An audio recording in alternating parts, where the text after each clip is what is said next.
Welcome back to my little film and TV channel. And we're going to have a look at a film today, quite a quirky one. It's a bit of Marmite, this one. Some people love it, some people hate it. The odd person's in between, but we'll have a look at what people are thinking about this one anyway. It's called Men. Yeah, please, if you are new to the channel, push that subscribe button if you enjoy, and please tell your friends. Obviously, if you've already subscribed, just spread the word if you can. That'd be great.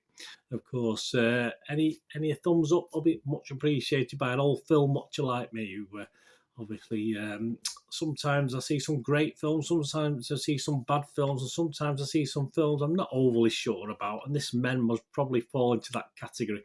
It's a 15 rating, 100 minutes, Internet Movie Database. Quite like it, not bad, 6.2 out of 10. That's based on over 4,800 scores as I'm reviewing this on the 1st of June 2022, and 3,010 people scored it between 6 and 9, very healthy, and just 1,148 scored it between 2 and 5, so a 72% if you take that as a positive positivity rating.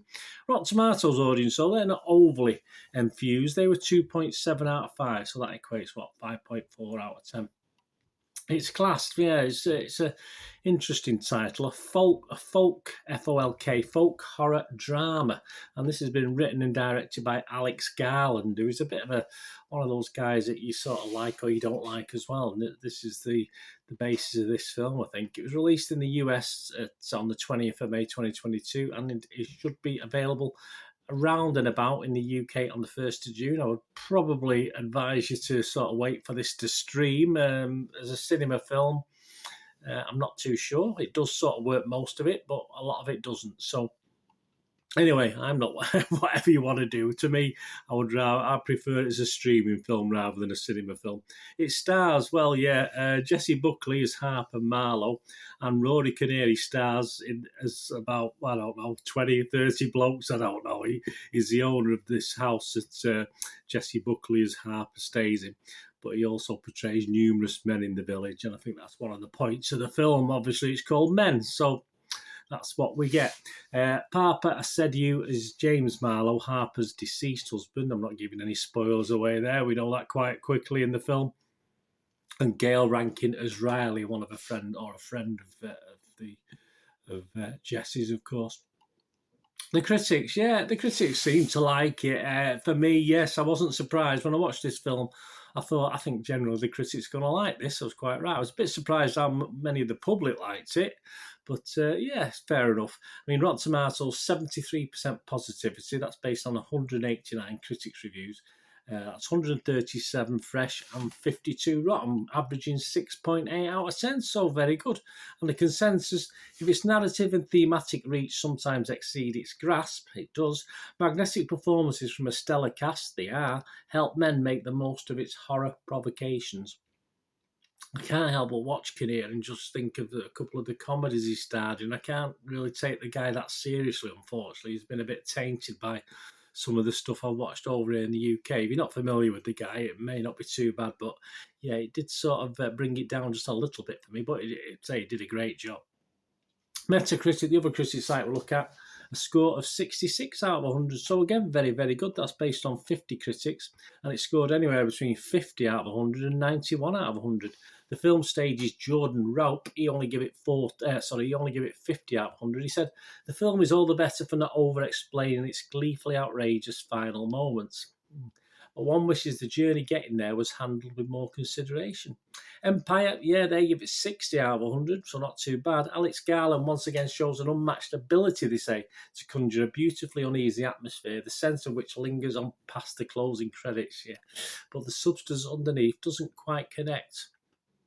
Well put again, I think.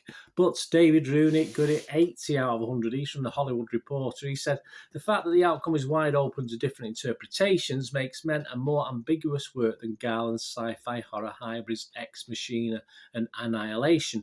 It's also more menacing and viscerally creepy. Right, on to my thoughts, guys. As I say, it's a bit of a funny one, this. I played around with this little review and altered things and thought I've been a bit harsh there, or I'm being a bit naive there, stuff like this. But I'm just sort of more or less come down with what I wrote originally, because I think once you could decide on something, you shouldn't start changing your mind too much. But not that I don't switch a little bit within this little review. I remember walking out of the cinema back in the late 70s for only the second time in my life that I could remember. I was an avid film watcher from being a kid, from the late 60s upwards.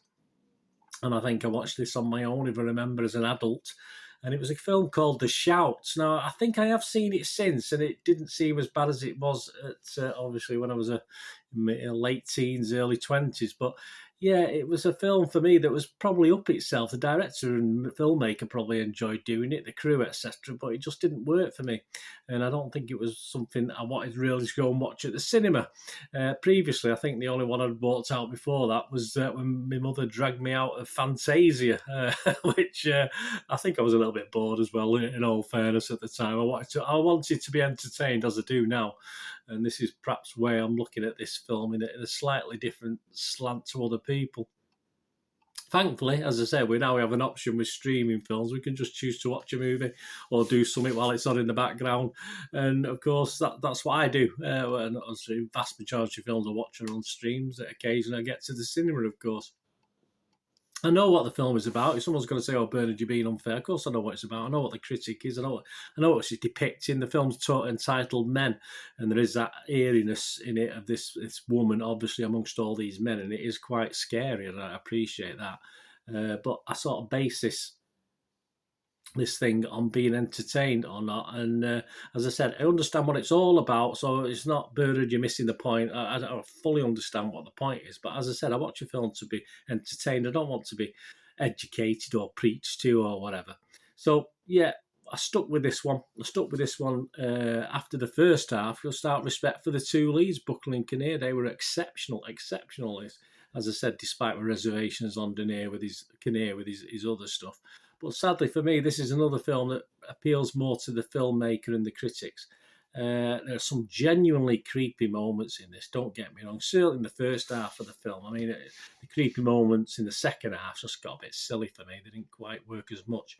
But overall, it's just what I'd call an arty-farty film, which is the critics will love, and a certain number of the public love it as well, based on some of the scores. I just think, personally, watching it myself, I just think the negatives do outweigh the positives, because as I said, there were plenty of positives. And I wasn't entertained by, yes, as a lot of these weird films, the endings are never that good, and it just wasn't. The end, I thought the ending was rubbish, so that just sort of totally ruined it for me. I'm not going to give it a score. If I had to score it, I almost give it a 5 out of 10. Just for the fact that, yes, I did enjoy some of the film. I mean, I give the first half of the film probably 7 out of 10. The build-up of attention and jeopardy, I thought it was excellent, but I just thought it all got a bit ruined by the second half of the film. So I'm not going to give it a score. It's just one crazy odd film. It's one of these films you probably have to watch yourself and make your own judgment. But as I said, I want to be entertained in a, it doesn't mean I have to be happy watching the film. I want something to be good. And as I said, first half of the film, first 50 minutes, hour, pretty good. Yeah, I was keen to see what was going to happen, but then it went all a bit wrong for me. So no score from me. Let me know what you think. I'd be really interested to know your comments on this film, guys. If you've already watched it or you're planning on watching it, please let me know. Anyway, thanks for watching. Please, until we meet again, I know that's one thing, don't I? Please stay safe, everyone. Keep clear of those men as well. Certainly those men in this film, that's for sure. Stay safe, everyone. Thanks for watching. Bye for now.